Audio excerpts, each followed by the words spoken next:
Time to make our churros. So let's go through everything that we're going to need for this recipe. So we need a nice saucepan, heavy duty one with a wooden spoon.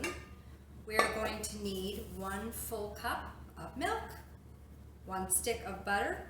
We are going to weigh out 6 ounces of bread flour. If you can't find bread flour right now, you can use all-purpose, but bread flour has a higher gluten content, so it allows your dough to stretch better. So if you can find it right now, try and go for that one instead.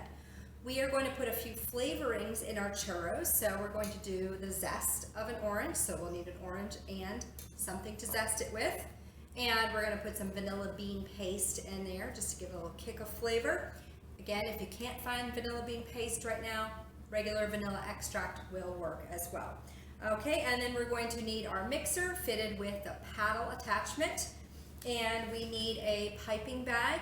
And if you have any tips hanging around in your house, we want to use the number 4 star tip. That'll give the churros that really nice shape, and it'll give it some ridges. If you can't find that, you can use a plain tip, or you can just snip the tip of your bag. You don't even have to put a tip on there. I do suggest, however, using a real piping bag instead of a zip top bag because the churro batter is pretty stiff, and if you pipe it out into your hot oil, it might explode and then you'll wind up with a lot of batter in your fryer, and that's a big no-no. So let's get our milk and our butter on the heat. Let's get that butter melting. As soon as we see bubbles form around the exterior of the pan, then we're going to add our bread flour and give it a really good stir. We are just starting to see bubbles on the exterior of the pan. Butter is melted. I'm going to take that off the heat, add my bread flour in all at once. Give it a gentle stir to make sure that your flour doesn't fly everywhere. And then we will get that back on the heat and continue to stir over the heat. Get in there, use some muscle, move that dough around the exterior of the pan. We're going to continue to cook it until we see a film form on the bottom of the pan. That's a great indicator to know that you have cooked your initial potato dough enough. Okay, I see a beautiful film form on the bottom of the pan. So I'm going to take that off the heat, put this into my mixer to let it cool.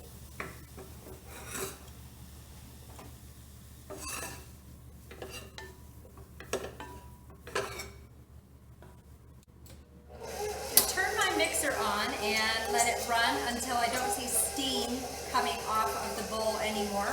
And that's how I'll know that my dough is cool enough to add my eggs. So we can get ready with our eggs now. You want to make sure that your eggs are at room temperature. Remember, 1 smack on a flat surface, press in with the sides of our finger and pull out. We're going to start with 3 eggs and then check the consistency of the dough. Sometimes our eggs are small, sometimes they're large. So we always want to know what we're looking for with our dough instead of just always saying we need 4 or 5 eggs. Sometimes our eggs have more moisture at certain times of the year than they do at other times. So again, we always want to check the look of our dough instead of just always relying on a count of eggs. I can, while this is running, get some of my orange zest into my initial dough. Just move the fruit over the zester, going back and forth, making sure that we just get the very outer colored part of our zest. That's where all the beautiful essential oils lie. And if we get down to the white part underneath, it's very bitter. It's called the pith. Okay? Pith doesn't sound good, doesn't taste good. So orange zest in there just gives it a little bit of a zing. And then, as I like to say, anytime I do any kind of sweet recipe, I like to throw in a little bit of vanilla just to kind of boost the flavor of everything else. And then we're going to throw a little bit of salt in there as well, just to, again, enhance the flavor of everything else. If you feel the bottom of your bowl and it's warm to the touch but not hot, you're ready to add your eggs. If it's too hot when you add your eggs, you can scramble them and then you'll have to start all over. So we pour our eggs in one at a time. If you go very slowly, one yolk will just kind of plop into the mixer. Let it stay at low speed for just a sec to make sure you don't get egg in your face, and then crank up the speed.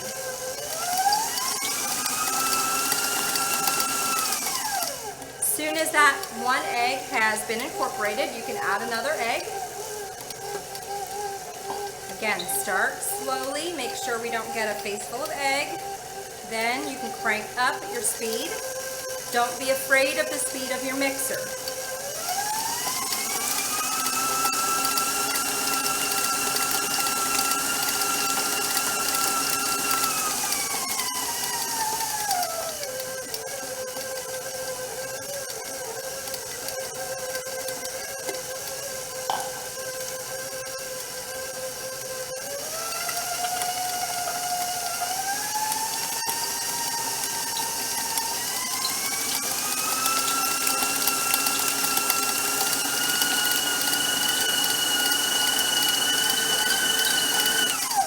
See that after we added that last egg, it stopped looking lumpy and chunky and started looking smooth. So I'm going to check the consistency of my dough by picking it up, and if it falls down in a V and you can wave it back and forth, you should be about perfect. I don't want to add any more egg here because if we add too much egg, it'll be too runny and you won't hold that beautiful piped shape when you pipe this out into the oil. While I'm waiting for my fryer to heat up, I'm going to make the sauce for our churros, which is a ganache, beautiful chocolate sauce. Okay, so I have some heavy cream here. Be careful. Heavy cream loves to boil over, so do not walk away from it. As soon as you start to see it bubble, take it off of the heat. Okay, so I have some chocolate in a bowl, and I'm just going to pour my heavy cream over the chocolate. This is about equal parts chocolate and heavy cream. All right, and we're just going to recover that with our plastic wrap, and the heat from the cream is going to melt the chocolate, and then we're going to come back in and we're going to give it a stir, make sure all that chocolate is silky smooth.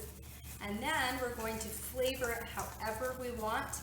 Ganache is a wonderfully versatile sauce. You can add some different extracts to it. You can add some liqueur to it. I usually add a nice hefty pinch of salt to it. Salt and chocolate go so well together. Throw a little bit of vanilla in there. If it's a little bit too bitter and you need some sweetness, you can add some corn syrup or a little bit of simple syrup to help sweeten it up. And you can put some different spices in there. If you want a spicy chocolate sauce, you can put a little bit of cayenne pepper or ancho chili powder, something like that to give it a little bit of a kick. So many different things you can do with it. Once you learn the basic recipe, which is 2 ingredients, I think we can all handle that. You can just let your imagination take you away. When we get ready to fry, here are all the pieces of equipment we're going to need. We need something to roll our churros in after they're fried. So I have some cinnamon and sugar just in a wide, shallow bowl. Cake pan works perfectly for this. I have a pair of tongs to help me move my churros in the fryer. I have a sheet pan that is lined with a rack that helps my churros to drain their oil off before we roll them in the cinnamon and sugar. Of course, I have my piping bag filled with my batter and then secured with a heavy-duty rubber band. And then I have a pair of kitchen shears to help me snip my churro batter off into the oil. And looks like our fryer is nice and hot. I think we're ready to fry. When we know our oil is nice and hot, and you can test that by just putting one little piece of your dough in the fryer and make sure that it turns out beautifully brown. We are ready to pipe. So we always want to squeeze from the top and not the tip. So I'm just going to squeeze a nice line of dough, make sure that we get pretty close to the surface of the oil. to make sure that we don't splatter ourselves with oil. Okay, and then I just use my kitchen shears to snip off a length of dough. Let's try that again. Squeeze into the oil, give a little snip, and then we just want to get about 5 to 8 in here. It really depends on the size of your fryer, but if you try and put all of your batter in there at one time, you're going to drop the temperature of the oil too much, and it won't recover quickly enough, and then again you'll wind up with those greasy churros, which nobody wants those.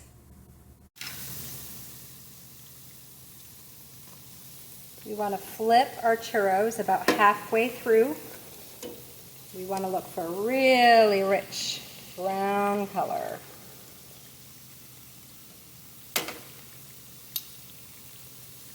Churros are gorgeous, deep brown color. You want to make sure you get that really rich brown color, or else it could still be raw on the inside. The more brown your food is, the more caramelization you have achieved, more flavor. So as long as you're not dark brown, you're perfect. Okay, so we just let them sit on the rack for just a sec to let any excess oil drain off, and then we take that, put that into our cinnamon sugar, give it a really nice roll. And then let's head back to our ganache. Make sure it tastes delicious, and then we'll be ready to dunk. The heavy cream has been sitting on the chocolate for about 10 minutes. So we're going to give a nice stir, make sure that that chocolate, ooh, look at that, it's melted, yum.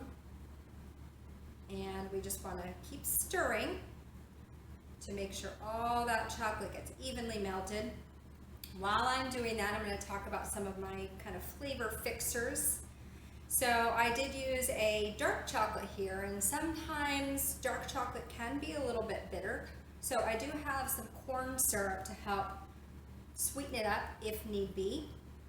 Now, chocolate and heavy cream, just on their own, taste wonderful, but let's add a few more items to help it really taste amazing.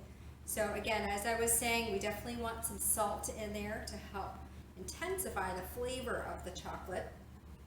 I always love to put a little bit of a coffee liqueur in my ganache, or you can use anything else. You can use an orange liqueur, you can use a cherry liqueur, you can use hazelnut liqueur, you can use any kind of extract that you can possibly think of.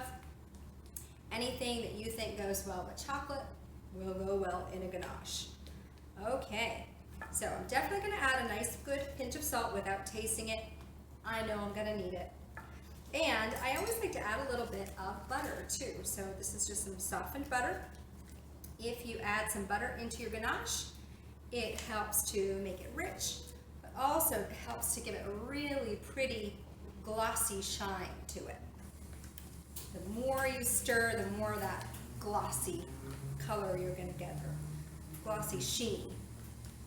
Okay, it's looking gorgeous. I'm going to add a little splash of our coffee liqueur. If you don't have this, don't worry about it. But if you have any coffee, you could throw a little splash of coffee in there, or even coffee extract, that'll work too. As always, I love to put a little bit of vanilla in anything sweet, just to bump up the flavor of everything else. Okay, I'm going to give it a little taste, see what I think, see if I think it needs to be any sweeter.